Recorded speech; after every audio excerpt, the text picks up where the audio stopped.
Seguimos el camino del profeta Ezequiel en este recorrido por la palabra de Dios, ya adentrándonos, saltando o adelantando bastantes capítulos, ya nos quedará poco el recorrer del libro. Hoy vamos a meditar un pasaje del capítulo 33, unido a la carta a Tito. Y justamente el tema que vamos a hablar hoy tiene que ver con el predicar, es el anuncio, o que el predicar es el anuncio de la conversión, y que por ello hay que advertir los males del camino errado. Y justamente hoy vamos a hablar un poquito de la corresponsabilidad del predicar. Yo esto que voy a decir ya lo estoy seguro que lo he comentado en uno de los 111 episodios anteriores. Hay un pasaje, una imagen, una escena que está en la película de Jesús de Nazaret.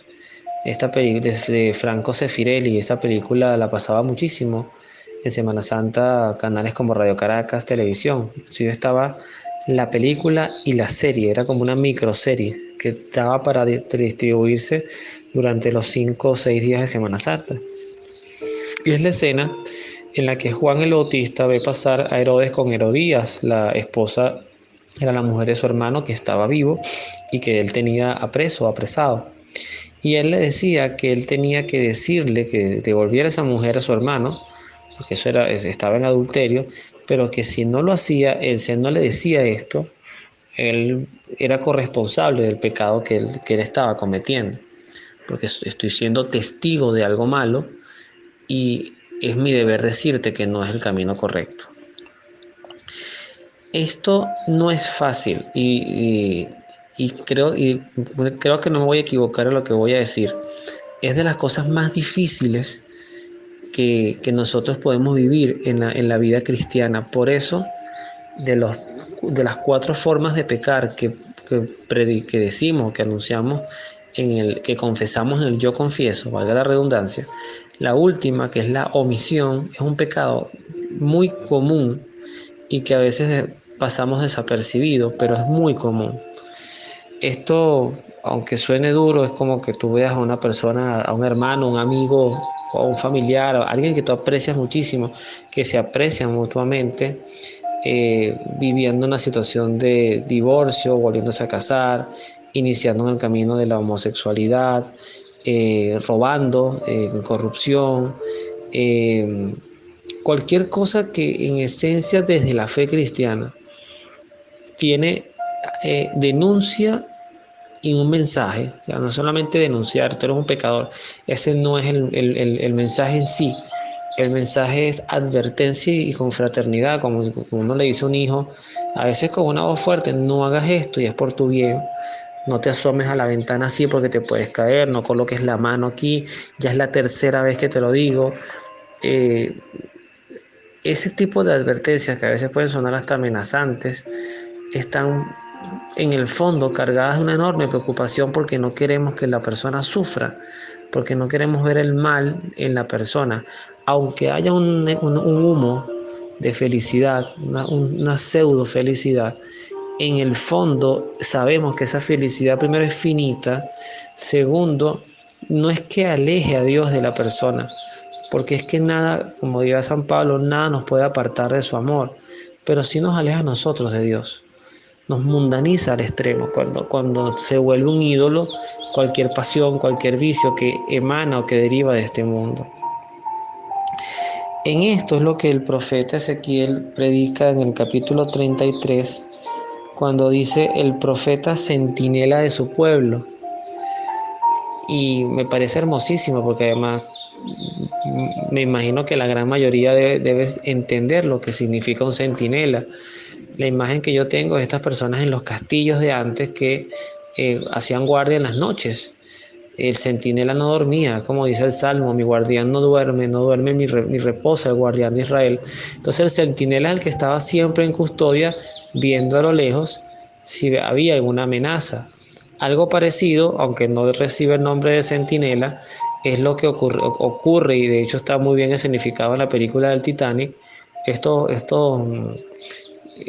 marineros o capitanes que hacían guardia en las noches, sobre todo en estos mares del Océano Atlántico, Me imagino que también en el Pacífico, donde había momentos en que estaban los riesgos de los icebergs. Y ellos tenían que hacer guardia y ver que a tiempo se pudiera anunciar que había una amenaza de colisión. En el Titanic lo hubo y hubo la advertencia a tiempo, pero la gran velocidad que llevaba este barco impidió esquivar aquel iceberg que al final fue la causa fulminante o la consecuencia de aquella decisión de llegar tan rápido que generó el hundimiento y el fallecimiento de más de miles de personas en ese barco. Entonces nos dirá el profeta Ezequiel: se me dirigió esta palabra de Yahvé: hijos de hombre, dirás esto a los hijos de mi pueblo, les dirás: cuando hago que caiga la espada sobre el país, la gente de ese país eligen a alguien entre ellos y lo ponen para que vigile. Si ve que la espada amenaza el lugar, toca el cuerno y le avisa al pueblo. Si alguien oye el sonido del cuerno y no toma en cuenta el aviso, y le llega la espada y lo corta, él es responsable de su muerte. Si oyó el sonido del cuerno y no tomó en cuenta el aviso, él es responsable y el centinela que dio el aviso no tiene nada que temer. Pero si el vigía ve la amenaza y no toca el cuerno, y el pueblo no es avisado y llega a matar la espada a alguien del pueblo, ese será cegado debido a su pecado, pero le pediré al centinela cuenta de su sangre. Es palabra de Dios, te la damos, Señor. Me encanta esta historia tan pequeña, esta enseñanza tan breve, porque da para mucho, de verdad da para mucho. El papel fundamental de la iglesia, además de llevar el mensaje de la salvación, por supuesto, y atesorarla, es ser centinela. Centinela para poder leer los tiempos y advertirnos las cosas que en esencia no están bien, aunque nosotros las veamos bien. Y digo nosotros en primera línea porque a mí hay veces que hay decisiones de la iglesia, comentarios, que uno puede decir: oye, va, pero esto me suena raro. Una de las cosas más elocuentes que ahorita me viene a la mente, son muchas, pero esta es muy poderosa, es la posición de la iglesia en torno, por ejemplo, al uso de métodos anticonceptivos, la anticoncepción, el aborto y todas estas cosas. Porque de hecho no es muy comprendido, no se entiende, o sea, cuál es el daño que pueda provocar. No, el aborto sí se entiende claramente, hay quienes no lo ven, pero yo en ese particular no veo problema. Pero cuando se habla de evitar hijos, de manera, o sea, que no implica un aborto, siempre entre comillas, porque hay métodos que sí parecen que son muy abortivos, entonces viene la pregunta: bueno, pero ¿por qué si yo soy libre, yo puedo decir cuándo querer tener un hijo y cuándo no?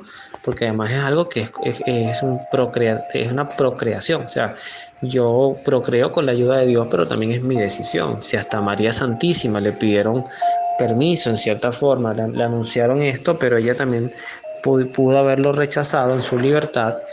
¿Por qué no considerar esto? Pero ante todo ese boom que fue en los años 60 con la pastilla anticonceptiva, que le agarró a este tsunami, y además yo diría que bien descolocado, la iglesia quizás no estaba preparada para esto, fue a Pablo VI, el Papa San Pablo VI. Y una de las primeras reacciones que él tuvo fue convocar, inteligentemente, como hace un buen líder, convocar a expertos, médicos, sociólogos, psicólogos, y hacer pedir como un informe general de qué debía responder la iglesia ante esto, y cuentan que lo que él recibió era que la iglesia debía aprobar y autorizar el uso de estos métodos. ¿Cuál fue la gran sorpresa?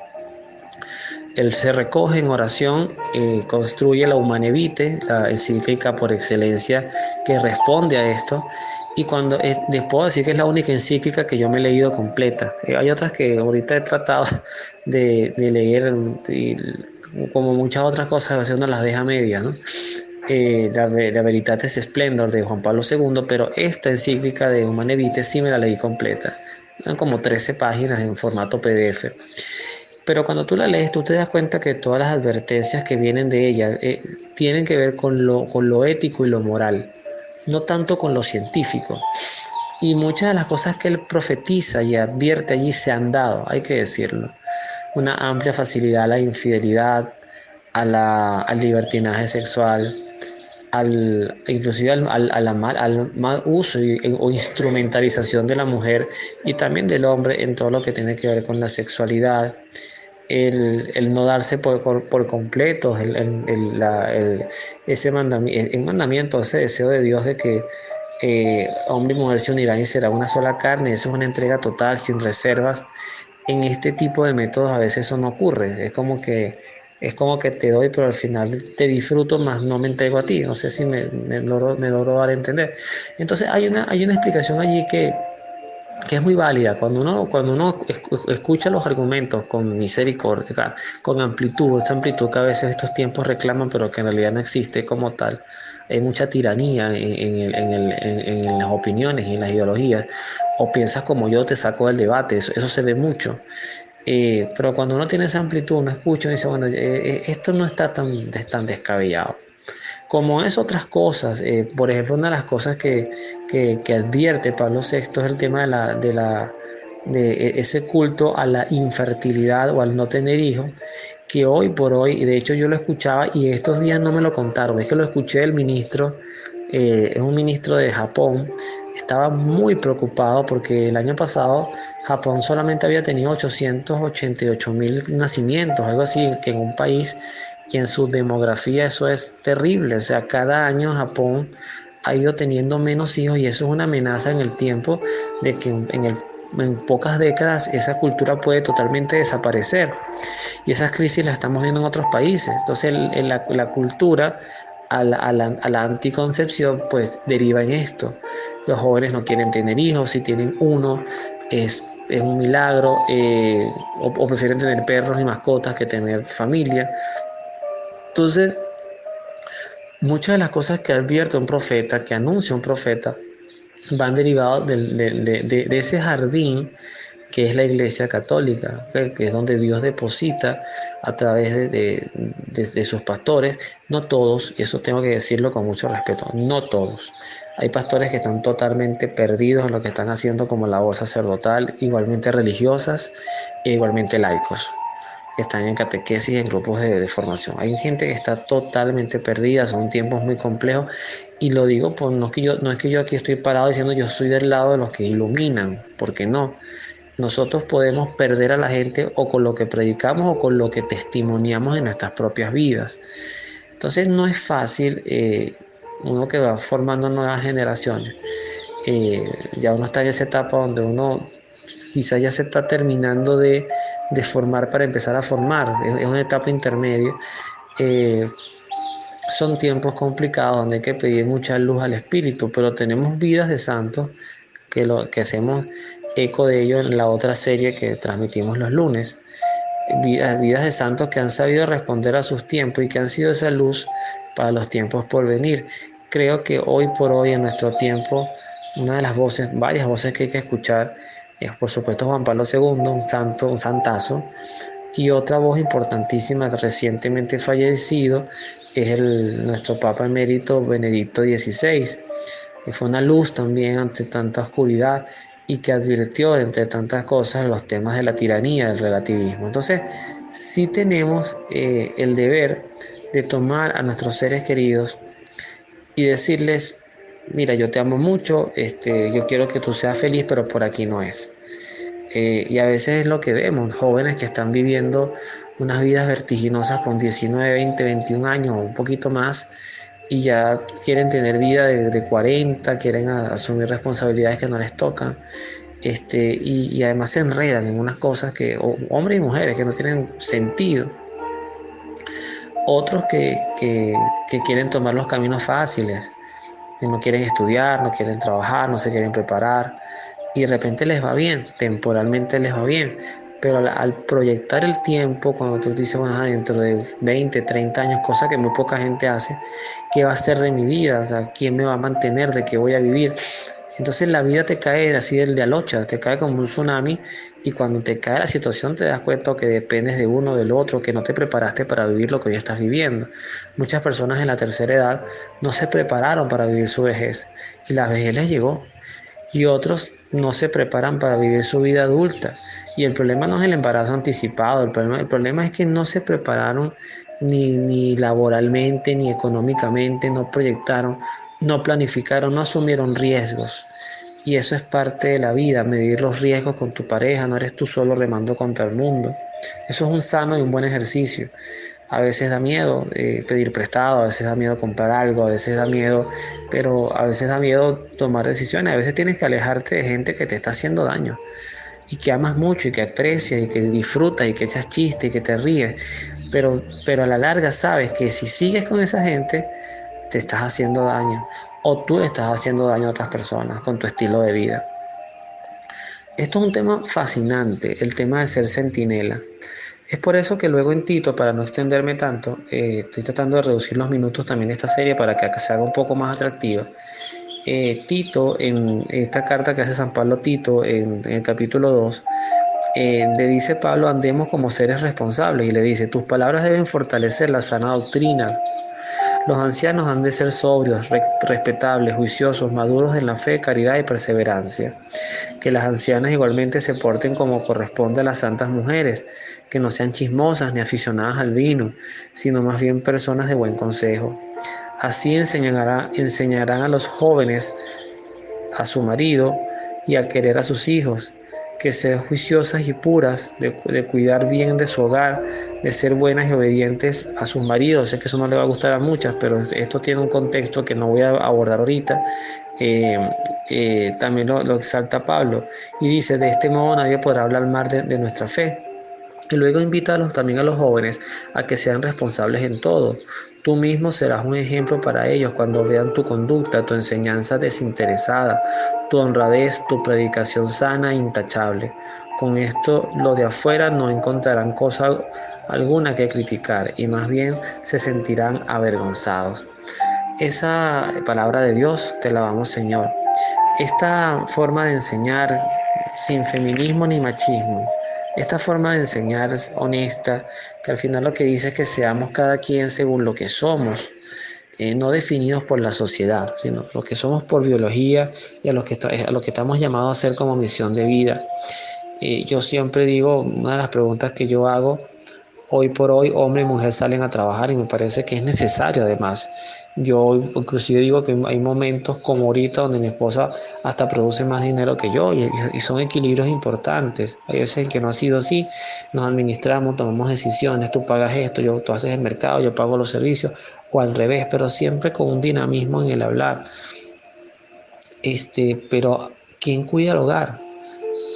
Entonces nos damos cuenta que, como es lógico, hombres cansados, mujeres cansadas, hijos abandonados, entretenidos con tecnología, cuidados en 4 casas distintas, porque entonces necesitamos que alguien los cuide, comiendo lo primero que salga porque no tenemos ese tiempo para cocinar o mantener el hogar bien. Todo eso también requiere esfuerzo. Yo quizás lo que diría es que ni la mujer mire tanto hacia la calle, ni el hombre mire tampoco hacia el hogar. Que el mensaje quizás más sano es, sin que el hombre pierda ese don de caballerosidad, es que en el hogar hay que remar los dos y hay que ayudar. Todos los que conviven en un hogar deben ayudar porque son los tiempos que hoy se demandan, pero sin permitirle a otros que críen a nuestros hijos. Mi primera lucha, que no fue lucha, pero una de las primeras cosas que yo recuerdo que me propuse, era que mi hijo no le dijera papá a más nadie que no fuera a mí. Y no le dijera mamá a más nadie que no fuera a su mamá. Hay a veces esas tendencias de que los niños le dicen a mamá, a la abuela, al abuelo o papá, y bueno, puede ser que eso se respete, no quiero, si eso alguien lo está oyendo y es así, bueno, pero yo eso, o sea, no, mi hijo tiene que decir mi papá es a mí nada más. Y hoy por hoy lo logré. Ya mi hijo va a cumplir 6 años y tiene muy claros los roles de su familia, quiénes son tíos, quiénes son abuelos, quiénes son nonos, quiénes son papá y quién es mamá, muy claritos. Eso es parte de una de las grandes ganancias de sentarse, conversar con él. Y sé que en mi tiempo a veces compartir con él no es tan eficiente, a veces debería ser mejor jugar más pelota con él, salir más. pero eso es parte de esto, ¿no? De ser testimonio, no quedarme en el papá que mira y lanza látigo y corrige conductas, sino también que él vea en mi testimonio y en su mamá testimonios de cosas bonitas que él puede imitar. Entonces hay que ser centinelas en el hogar, ser centinelas con los hijos cuando la amenaza es la droga, es la sexualidad desbocada, inclusive lo debo decir, es la anticoncepción, es el culto a la muerte, es las ideologías, es el sincretismo, es la idolatría. Todas esas amenazas hay que saber, la desobediencia, la mentira, todo eso hay que saberlo atajar a tiempo como centinelas, porque si no somos centinelas seremos cómplices de la destrucción de nuestro propio hogar, de nuestro propio caminar. Y tener la docilidad no solamente que nosotros vamos a advertir cuando viene el mal, sino cuando nos advierten a nosotros también que estamos en el mal camino. Gracias, Señor, por tu palabra que es eterna. De verdad que no me cansaré de decir y agradecer esta posibilidad mientras pueda de hacer esta serie. Que Dios los bendiga. Nos vemos en la oración.